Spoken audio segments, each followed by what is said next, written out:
रहमान रहीम। अस्सलाम वालेकुम dear students, आज हम मैथमेटिक्स का 50 लेक्चर स्टार्ट करते हैं, जिसके अंदर हम इंशाल्लाह चैप्टर नंबर 6 को डिस्कस करेंगे। और जो आज का हमारा टॉपिक होगा वो होगा जी एक्सरसाइज 6.9 के क्वेश्चन 2 और 3 जो है उनको सॉल्व करने की कोशिश करेंगे। तो चलते हैं आज के फर्स्ट क्वेश्चन की तरफ। फर्स्ट क्वेश्चन है हमारे पास जी, show that 6x² plus XY minus Y² minus 21x minus 8y plus 9 is equal to 0। Show इसमें क्या करना है जी, प्रीवियस लेक्चर में हम इसी टॉपिक पे डिस्कस करते आ रहे थे कि इसके जो है वो हमने इक्वेशन जो है इसकी वो फाइंड करनी है जो इससे हमारे पास बनती हैं, यानी इसके टेंजेंट इक्वेशन हो गई या इस तरह की इक्वेशन जो हैं वो इससे हम लोग ने फाइंड करनी है, शो करनी है। सो हमारे पास स्टेटमेंट है आपके सामने जी, 6x² plus XY minus Y² minus 21x minus 8y plus 9 is equal to 0। तो इसे कंपेयर करते हैं हम। हमारे पास जो इसकी जनरल इक्वेशन हुआ करती है सर्कल की जी, ax² plus 2hxy plus by² plus 2gx plus 2fy plus c is equal to 0। तो यहाँ से हम जब कंपेयर करते हैं आपके सामने जी क्लियर हो रहा है जी, a हमारे पास 6 के इक्वल बन रहा है यहाँ पे x² के साथ, और 2h जो है वो हमारे पास 1 के इक्वल बन रहा है, b जो है वो हमारे पास -1 के इक्वल बन रहा है, और 2g जो है वो हमारे पास -21 के इक्वल बन रहा है। इसका मतलब g हमारे पास -21/2 होगा। तो 2f जो है वो हमारे पास -8 के इक्वल बन रहा है, तो वो f जो है वो -4 के इक्वल होगा। और इसी तरह c हमारे पास 9 आ रहा है। तो अब जब हमारे पास a h g f b और इसी तरह सब की वैल्यूज़ आ गई हैं, तो हम इसको सॉल्व करने का हमारे पास मेथड यही होता है कि हम इसको जो है मॉड की फॉर्म में लिखते हैं, ए एच जी। इसी तरह ए एच जी का फर्स्ट रो और फर्स्ट कॉलम में लिखते हैं, और इसके बाद बी और एफ और सी बचते हैं। तो बी और एफ जो है वो मेन डायगोनल के एलिमेंट्स होते हैं। एफ जो है वो यानी बी एफ को हम रो वाइज भी लिखते हैं और कॉलम वाइज भी लिखते हैं, और सी को हम लास्ट पे जो एलिमेंट बचता है उसकी जगह लिख देते होते हैं। तो उसके बाद इसकी वैल्यू पुट कर देते हैं। देखें, ए की वैल्यू, एच की, इसी तरह जी की सारी वैल्यूज पुट कर दें। इसके बाद बी और एफ की वैल्यूज पुट की हैं रो वाइज और कॉलम वाइज। पहले ए एच जी की वैल्यू रो वाइज और कॉलम वाइज, फिर बी एफ की value row wise and column wise, फिर लास्ट पे एक एलिमेंट की जगह बचती है, वहाँ पे सी की वैल्यू हम लोग ने पुट कर दी है। तो इसको एक्सपेंड करते हैं, जैसे कि एक्सपेंशन का मेथड है फर्स्ट ईयर में भी हम लोगों ने पढ़ा हुआ है, बट यहाँ पे मैं इसको फर्स्ट रो से एक्सपेंड करता हूँ। अगर तो फर्स्ट रो से एक्सपेंड करता हूँ, ये मेरे पास 6, उसके बाद ये कॉलम और ये रो आप जानते हैं, फर्स्ट कॉलम और फर्स्ट रो कैंसिल हो जाएंगे इस एलिमेंट के बाद।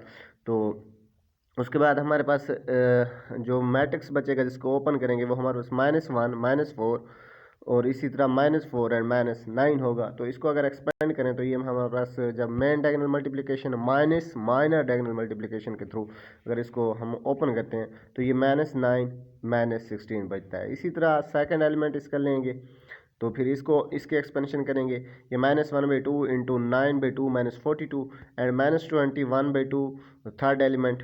तो इसके एक्सपेंशन करेंगे -2 -21/2 बन जाएगा। तो इसको मज़ीद हम इसकी सिंप्लीफिकेशन करते हैं।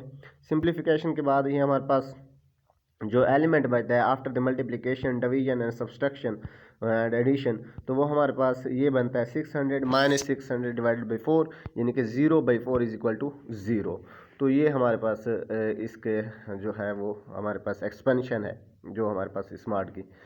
So equation represents degenerate conic which is pair of lines. यहाँ से हम अगर देखें तो ये चूँकि हमने जो इसकी एक्सपेंशन की है वो हमारे पास आंसर जो है वो 0 के इक्वल दे रही है। अगर तो आंसर 0 के इक्वल है, इसका मतलब ये है कि इस इक्वेशन के हम जो है वो पेयर बना सकते हैं, डिजनरेट कर सकते हैं इसको। तो इस इक्वेशन को हम 0 के इक्वल रखेंगे। 0 के इक्वल रखने के बाद अगर तो ये हमारे पास यहाँ पे 0 आंसर ना देता, कोई आंसर दे देता, तो फिर हमारे पास इसकी इक्वेशंस बन जाती वहाँ से, अगर प्लस माइनस के कोई दो आंसर आ जाते। लेकिन ऐसा नहीं हुआ, यहाँ पे 0 हुआ है, तो अब हम इसके क्या करेंगे जी, पेयर बनाएंगे। तो वेयर बनाते हैं वेरी सिंपल। ये देखें हम लोगों ने यहाँ पे 6x² plus X Y minus Y square minus 21x minus 8y plus 9 is equal to 0 था। तो मैंने x वाले जो हैं दोनों को उसमें से x कॉमन ले लिया। एक हमारे पास एक्स वाई था, दूसरा हमारे पास माइनस 21x था। तो यहाँ से दोनों से x कॉमन लें तो ये हमारे पास y माइनस 21 इंटू एक्स बन रहा है। क्या जी? y minus 21 into x. तो यहाँ से एक्स हमने कॉमन ले लिया है। अब जितनी जो मेरे पास इक्वेशन बनी है ये एक्स की फॉर्म में क्वाड्रेटिक इक्वेशन बन गई है, यानी 6x² into Y minus 21x plus हमारे पास minus Y square minus 8y plus 9 is equal to 0 बन गया। अगर इस तरह हम देखें तो x के साथ हमारे पास a की वैल्यू, जो x² के साथ a की वैल्यू होती है वो हमारे पास 6 है, x के साथ b की वैल्यू होती है वो हमारे पास y माइनस 21 है, और इसी तरह c की वैल्यू सारा कांस्टेंट होता है। तो ये minus Y square minus 8y plus 9 is equal to plus 9 जो है ये हमारे पास सारा का सारा c की वैल्यू है। और अब हम यहाँ पे क्वाड्रेटिक फार्मूला यूज़ कर लेंगे इसको मद्देनज़र रखते हुए। तो जो हमारे पास क्वाड्रेटिक फार्मूला बनेगा वो कुछ यूँ होता है, minus B plus minus under root B square minus 4ac divided by 2a। तो वो यहाँ पे वैल्यू पुट करते हैं, वैल्यू पुट करने के बाद इनको मल्टीप्लिकेशन और सिंप्लीफिकेशन करते हैं। तो आपके सामने है जी मल्टीप्लिकेशन और सिंप्लीफिकेशन करने के बाद ये हमारे पास जो वैल्यू दे रहा है कुछ यूँ है जी 21y plus minus 55y plus 15 whole square under root. तो ये स्क्वायर और अंडर रूट कैंसिल होंगे, तो ये हमारे पास 5y प्लस 15 हो जाएगा प्लस माइनस डिवाइडेड बाई 12। तो यहाँ से दो वैल्यूज आ रही हैं, एक हमारे पास 21 minus Y plus 5y plus 15 over 12, और दूसरी वैल्यू हमारे पास 21 minus Y minus into 5y plus 15 over 12। एक हमारे पास प्लस की वैल्यू है, दूसरी माइनस की वैल्यू है। तो इनको हम प्लस भी करते हैं और माइनस भी करते हैं। जब हम इनको प्लस करेंगे ये हमारे पास 4y प्लस 36 ओवर 12 बनेगा x की वैल्यू, और जब माइनस करेंगे तो ये हमारे पास 6 माइनस 6y डिवाइडेड बाई 12 बनेगा।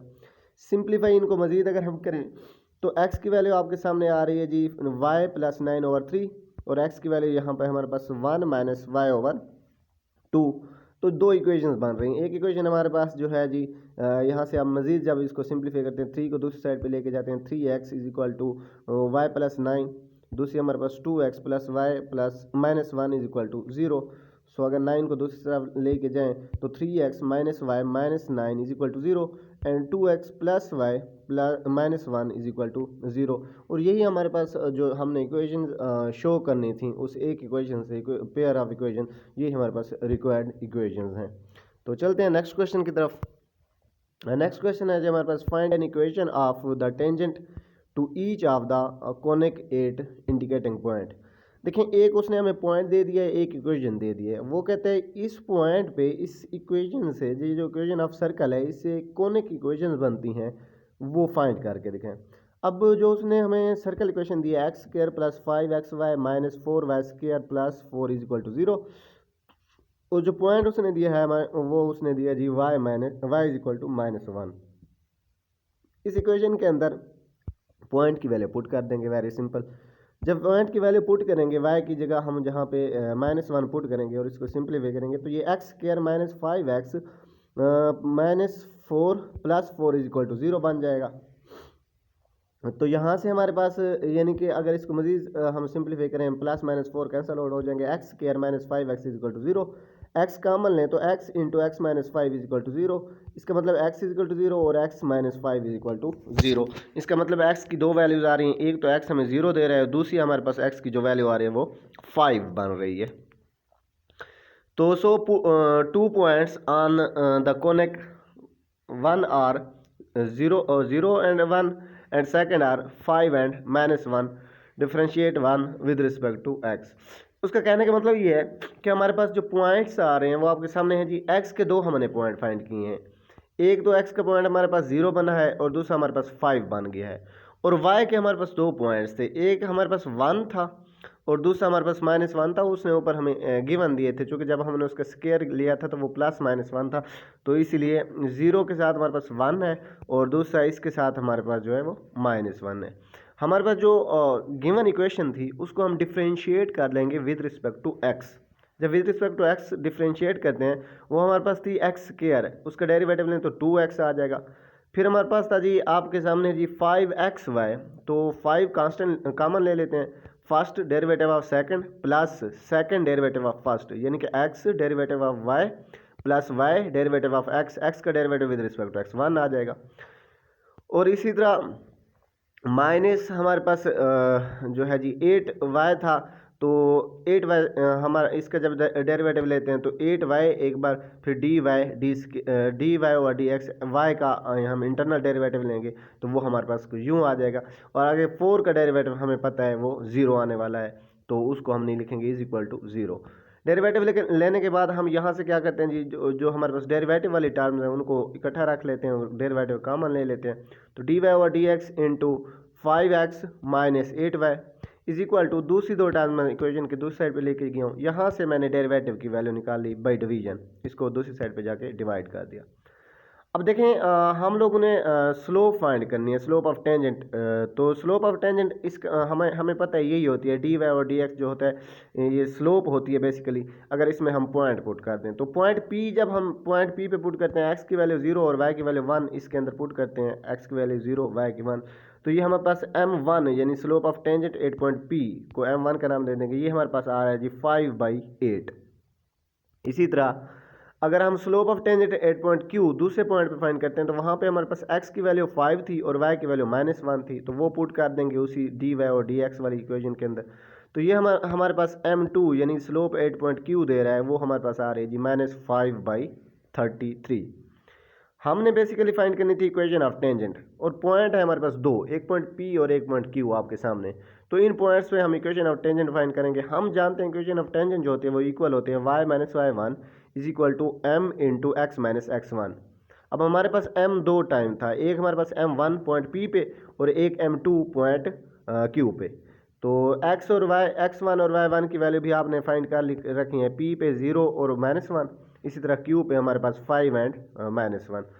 तो अब देखें हम यहाँ पे वैल्यूज पुट कर देंगे।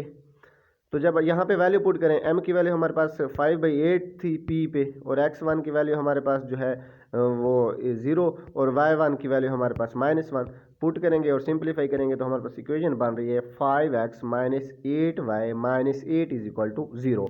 8 पॉइंट p पे टेंजेंट इक्वेशन। इसी तरह इक्वेशन ऑफ टेंजेंट फाइंड करेंगे 8 पॉइंट q, तो यहाँ पे भी हम वही करेंगे जी, इसकी वैल्यूज पुट करेंगे x1 y1 की जो कि 5 और -1 है, और m2 की वैल्यू हम इन्हें अभी फाइंड की है -5/33 है, वो पुट की है। पुट करने के बाद मल्टीप्लिकेशन एंड सिंप्लीफिकेशन की है, तो वो हमारे पास जो इक्वेशन बन रही है वो हमारे पास बन रही है जी 5x plus 33y plus 8 is equal to 0।